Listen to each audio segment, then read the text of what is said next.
Welcome back to Quarterlight.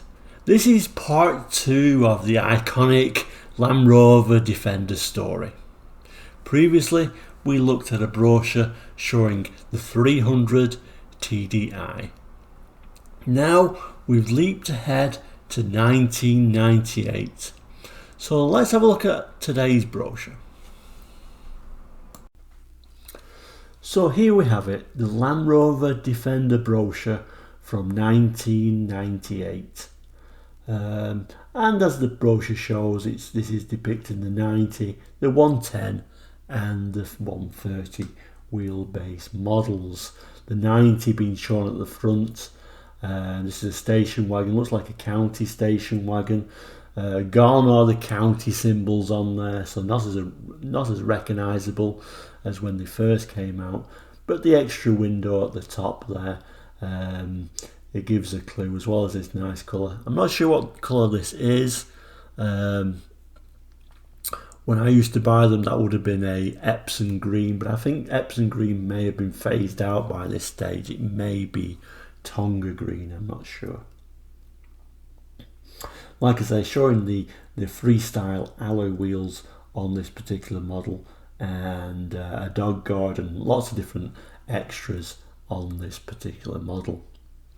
The main change for 1998, I don't know if you can see it, the TDI 300 engine was now gone, replaced by the Td5.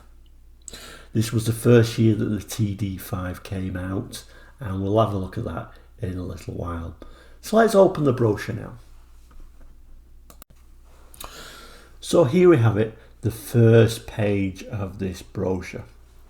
Again showing the 90, the 110 and 130. The first one is this 90. It's a 90 hardtop this time. It still looks like the county model, and again it looks like that Tonga green style colour choice. Next to it is the full 110 county station wagon in a very beautiful colour. What colour is that? I'm probably going to say that's a Alveston red. Had a guess. It doesn't tell me in this brochure what colours these are, but that would be my guess. And at the end there is a Land Rover 130 twin cab pickup. This looks like just a flat red. So what colour is that? I'm not sure if Coniston green had gone by this stage or not. Post down at the bottom what colours you think they are anyway. It could well be Belize green.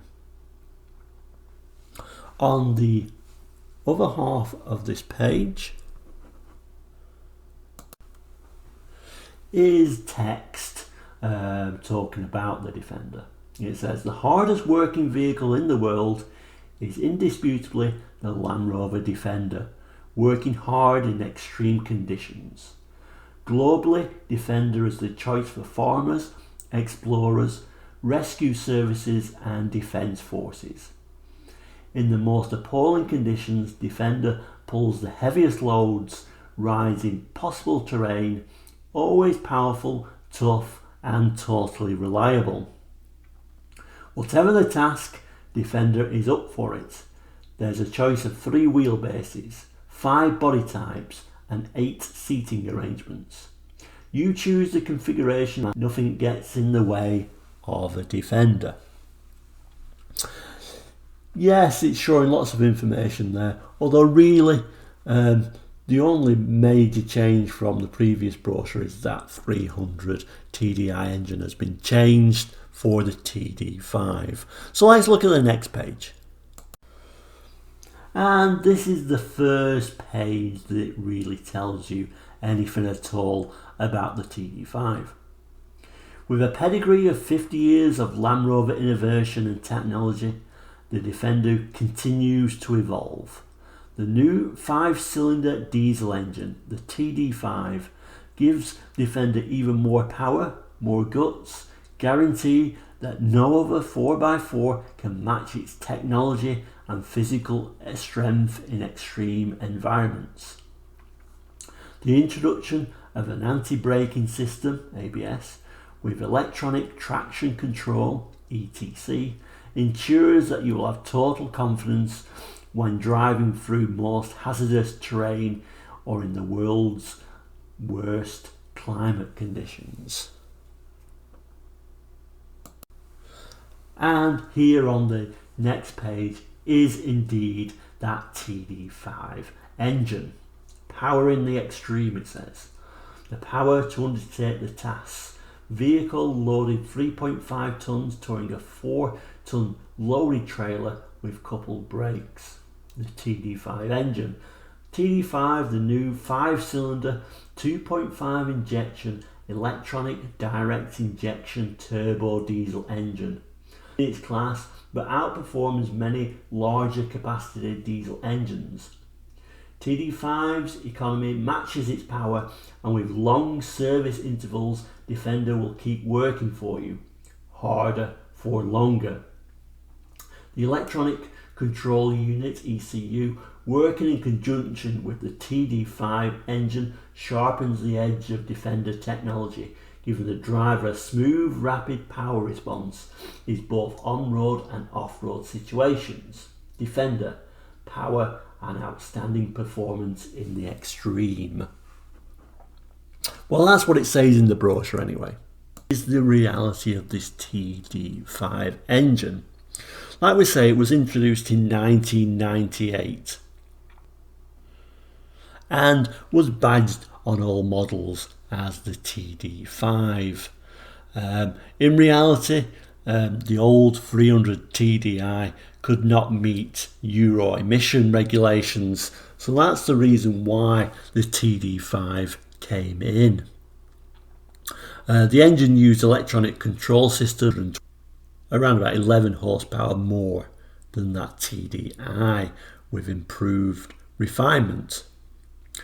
Traditionalists, and there are a lot of traditionalists in the Land Rover world, going way back, never really enjoying anything new, but traditionalists were right in a way that this did introduce electronic systems throughout the vehicle. Now, of course, this is perfectly okay, and it did prove to be extremely good in extreme conditions. The problem being with this engine that as long as you maintained it correctly, it was a good, reliable engine. But the previous engine could certainly go and be reliable with a lot more neglect than this one. And of course, the older engine was a lot easier to work on in poorer countries or places where you couldn't work on this with electronic equipment. Some people say this Td5 was the last of the real Land Rovers. Some say the 300 TDI was the last. They're all good Land Rovers in reality. I think the 300 TDI was probably the best engine in the way that it was the best suited with the vehicle, but certainly with regular maintenance, this Td5 was a good, solid choice. But like I say, the main reason it was introduced was emission control.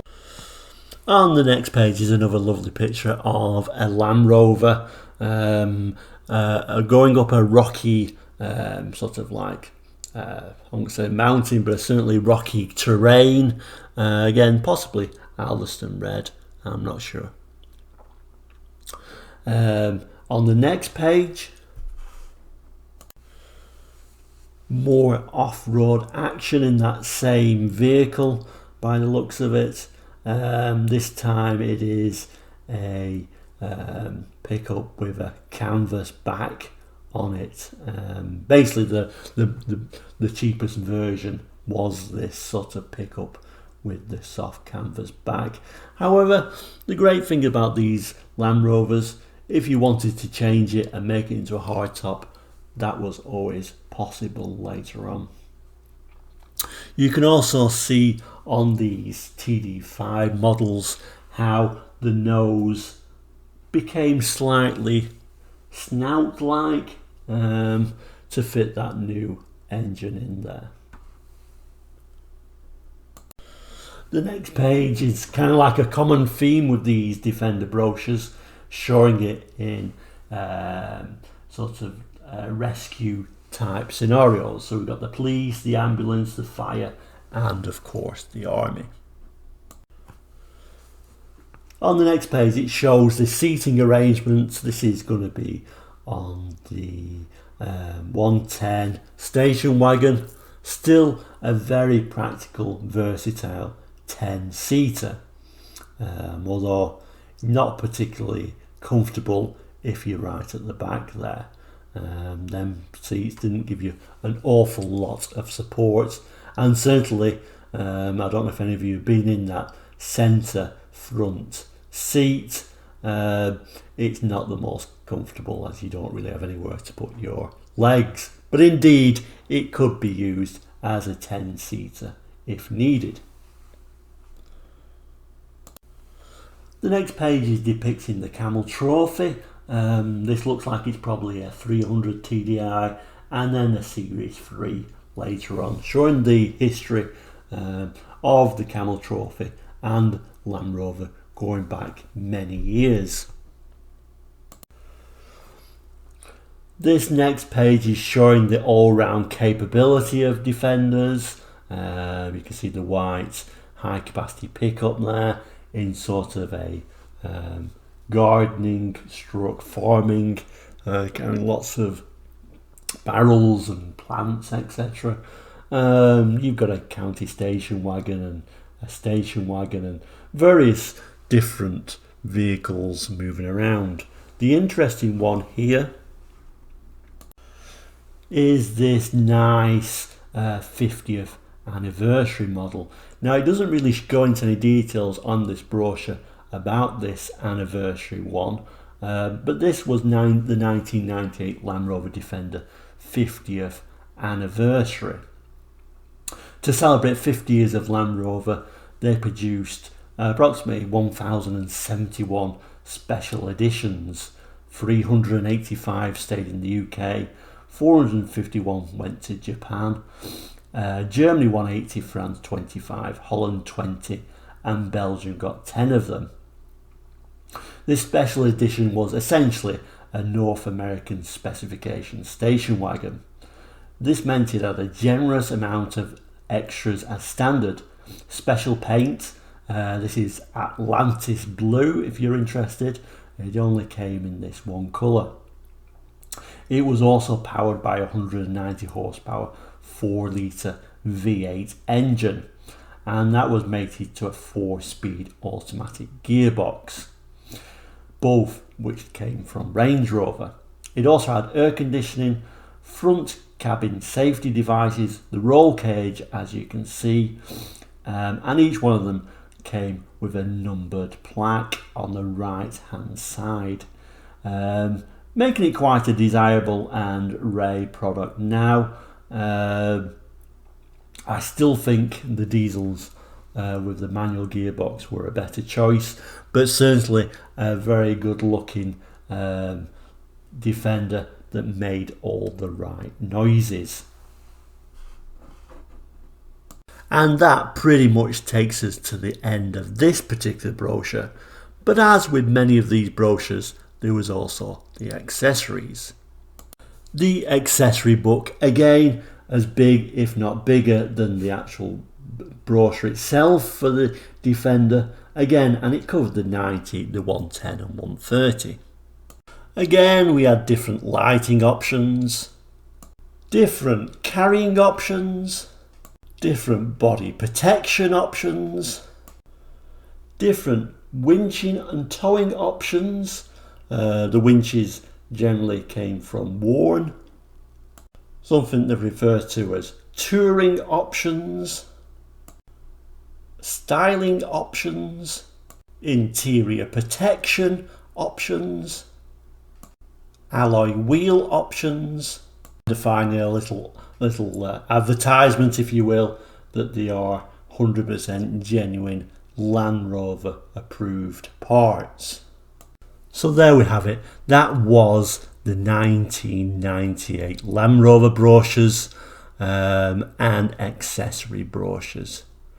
Thank you so much for watching Quarterlight once again.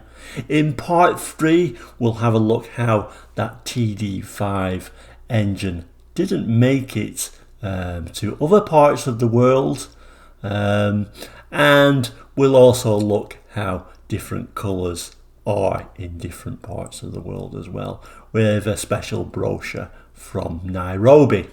So we'll see you soon. Don't forget to like and subscribe.